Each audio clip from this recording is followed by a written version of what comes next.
नमस्कार दोस्तों, आज हम अपनी इस वीडियो में बात करने वाले हैं फेस की समस्त प्रॉब्लम्स की, लाइक एक्ने, पिंपल्स, स्कार, इन सब की कॉज की और इन सब के उपाय की, कि हम अगर हमको ये प्रॉब्लम्स हो गई है तो उनसे कैसे बचा जा सकता है। तो हम स्टार्ट करते हैं एक्ने से। एक्ने क्या है कि एक इन्फ्लामेटरी डिसीज़ है। इसमें इन्फ्लामेशन बहुत ज़्यादा होता है। जब का आपने देखा होगा कि कहीं पर फेस पर रेडनेस, स्वेलिंग के साथ साथ में पेन रहता है, तो ये सारी की सारी सिम्टम्स या ये सारी की सारी सिम्टम्स दिखाई दे अगर आपको, तो इसे ही इन्फ्लामेशन कहते हैं, मतलब बर्निंग बोलते हैं। एक्ने फेस पर, गले पे और आपके शोल्डर्स पर, कहीं भी, बैक पर, कहीं भी हो सकता है। ड्यूरिंग पुबर्टी क्या होता है कि हार्मोन सिक्रेशन होता है बच्चियों में। अगर पुबर्टी स्टार्ट हो गई है तो पुबर्टी के टाइम पर क्या होता है कि हार्मोन सिक्रेशन होता है, हार्मोन्स चेंज होते हैं, हार्मोन्स एक्टिव हो जाते हैं। तो इसमें क्या होता है, ऑयल सिक्रेशन बहुत ज़्यादा होने लगता है, और ये सिक्रेशन बहुत ज़्यादा मात्रा में होता रहता है। और इसमें जो ये आपकी फेस की स्किन के क्या क्या होता है कि बच्चों की फेस की स्किन के सेबेशियन ग्लैंड्स जो होते हैं, वो उनके पोर्स जो होते हैं, स्किन के जो पोर्स होते हैं वो बंद हो जाते हैं। तो वो बंद हो जाते हैं, लेकिन ऑयल सिक्रेशन होता रहता है। तो ऑयल सिक्रेशन होने की वजह से क्या होता है कि उसमें इन्फेक्शन बढ़ जाता है।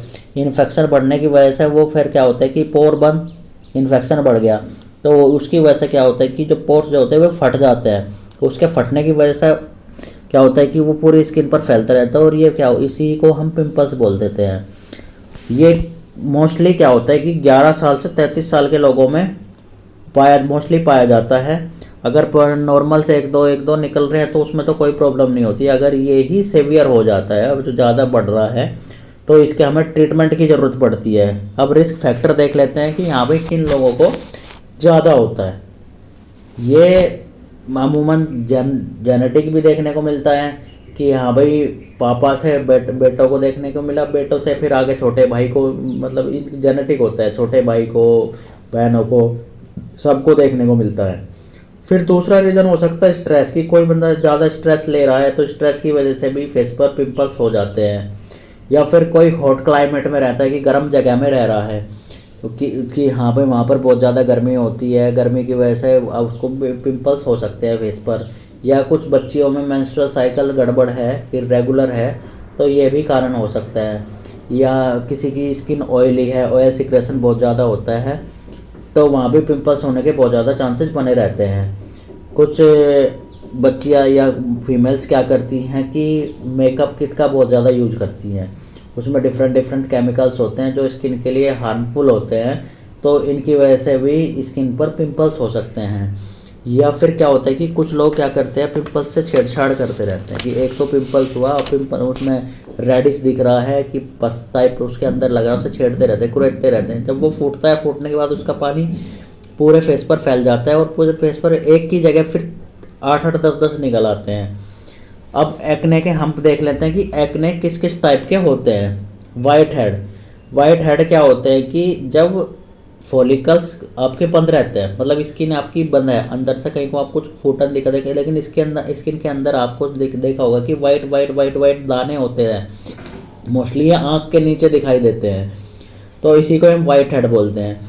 और जैसे ही ये वाइट हेड फट जाते हैं, फटने के बाद ये वाइट हेड बाहर, स्किन से बाहर निकल आते हैं, तो एयर के कांटेक्ट में आते ही ये ब्लैक हो जाते हैं।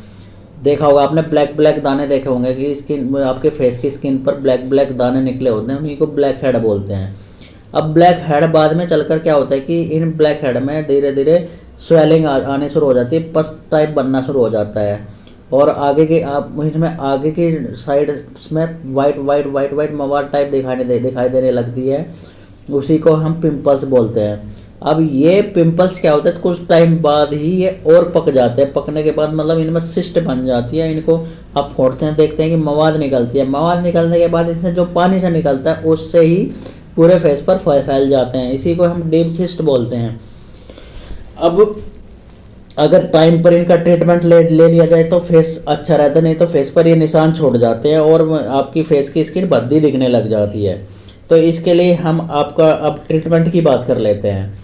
तो ट्रीटमेंट में मैं होम्योपैथी मेडिसिन डिफरेंट मैं होम्योपैथी मेडिसिन बता रहा हूँ। आपकी जो भी सिम्टम्स होगी आप अपने सिम्टम्स के अकॉर्डिंग मेडिसिन ले सकते हैं। बात कर ले हम पल्साटिला 30 की। पल्साटिला 30 उन बच्चियों पर काम करती है जो पुबर्टी के टाइम पर जिनका मेंस्ट्रुअल साइकिल में प्रॉब्लम रहती है। ये मेंस्ट्रुअल साइकिल को भी ठीक करती है, इरेगुलर पीरियड होते हैं जो उन्हें भी ठीक करती है, ब्लड फ्लो को बढ़ाती है और स्किन की जितनी भी डिसीज होती है उसको ठीक कर देती है। इसकी 2-2 बूंद सुबह दोपहर शाम को लेंगी तो बहुत ही अच्छा रिलीफ मिलेगा। बात करें हम नंबर 2 कैलकेरिया फॉस 30 की। कैलकेरिया फॉस 30 में क्या होती है कि बच्चियाँ जो है कि थोड़ी फैटी होती है, मतलब थोड़े मोटी रहती हैं, उनके पीरियड्स जो है लंबे टाइम तक चलते हैं, उसमें ब्लड फ्लो भी बहुत होता है। ब्लड जब ज़्यादा जाता है तो एनीमिया की प्रॉब्लम डेवलप हो जाती है और एनीमिया की डेवलप तो उनकी स्किन पीली पीली भी दिखाई देने लगती है और उनके स्किन डिसीज हो, अगर स्किन डिसीज हो जाती है तो उसके लिए 2 बूंद सुबह 2 बूंद दोपहर 2 बूंद शाम को लेंगे तो अच्छा आराम मिलेगा।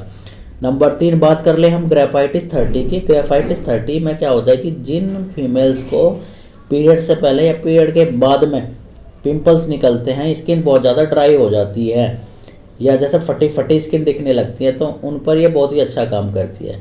तो इसकी 2 बूंद सुबह 2 बूंद दोपहर 2 बूंद शाम को लेंगे तो अच्छा काम करेगी। अब हम नंबर 4 पर बात कर लेते हैं। मेडिसिन का कॉम्बिनेशन है 2 मेडिसिन का, नाइट्रिक एसिड 30 कैलकेरिया सल्फ 30, इन दोनों को एक साथ ही लेना है। जिनके पिंपल्स हेयर लाइन के पास में होते हैं उनके लिए ये बहुत ही अच्छा काम करती है। तो इनकी दोनों की 2 बूंद सुबह 2 बूंद दोपहर 2 बूंद शाम को लेनी है। अब बात करें नंबर 5 सल्फर 30। सल्फर 30 तो स्किन डिजीज के लिए बहुत ही इंपॉर्टेंट दवाई है। इसमें कैसी भी स्किन डिजीज हो उसके लिए आप इसको आँख बंद करके ले सकते हैं। इसमें कि आपकी पिंपल्स हैं या फिर कहीं पर भी पस फॉर्मेशन हो गया है उसके लिए बहुत ही अच्छी मेडिसिन है, बॉडी में कहीं पर भी। तो इसे क्या करना है, 2 बूंद सुबह सुबह मॉर्निंग में ही डायरेक्ट जीभ पर ले लेनी है।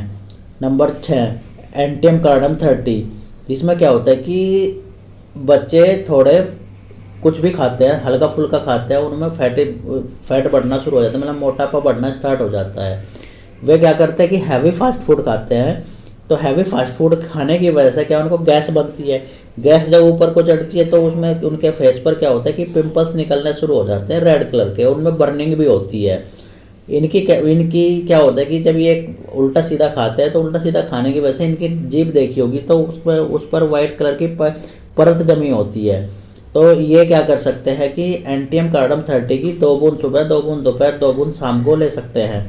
बात करें नंबर 6 मेडिसिन नाइट्राम्यूर 30। जिनकी स्किन ऑयली होती है और जिनकी स्किन से ऑयल निकलता रहता है और ऑयल निकलने की वजह से पिंपल्स बनते रहते हैं तो वे नाइट्राम्यूर 30 की 2 बूंद सुबह 2 बूंद दोपहर 2 बूंद शाम को ले सकते हैं। लास्ट में हम बात करते हैं अर्निका 30 की। अर्निका 30 क्या होती है कि इसमें छोटे छोटे दाने गुच्छों में बनते रहते हैं। जैसे कि फेस पर आपने देखा होगा कुछ लोगों को फेस पर एक जगह गुच्छों में ही दाने बनते रहते हैं और एक ही जगह पर बार बार निकल जाता, ठीक हुए फिर बार बार निकल गए, तो उनमें ये बहुत ही अच्छा काम करती है।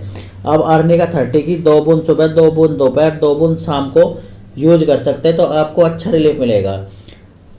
अगर आपको मेरी इन्फॉर्मेशन अच्छी लग रही है, अगर मेरी वीडियो अच्छी लगी और अगर आपको में भी ये सिम्टम्स है तो आप अभी अपने सिम्टम्स के अकॉर्डिंग ये मेडिसिन यूज कर सकते हैं अब और आप इसका फ़ायदा उठा सकते हैं। अगर आपको मेरी इन्फॉर्मेशन अच्छी लग रही है तो मेरे साथ बने रहे, मेरे चैनल को लाइक करें, शेयर करें, सब्सक्राइब करें और आगे की इन्फॉर्मेशनल वीडियो के लिए मेरे साथ बने रहे। मैं आगे भी ऐसी ही वीडियो लेकर आता रहूँगा। Thank you.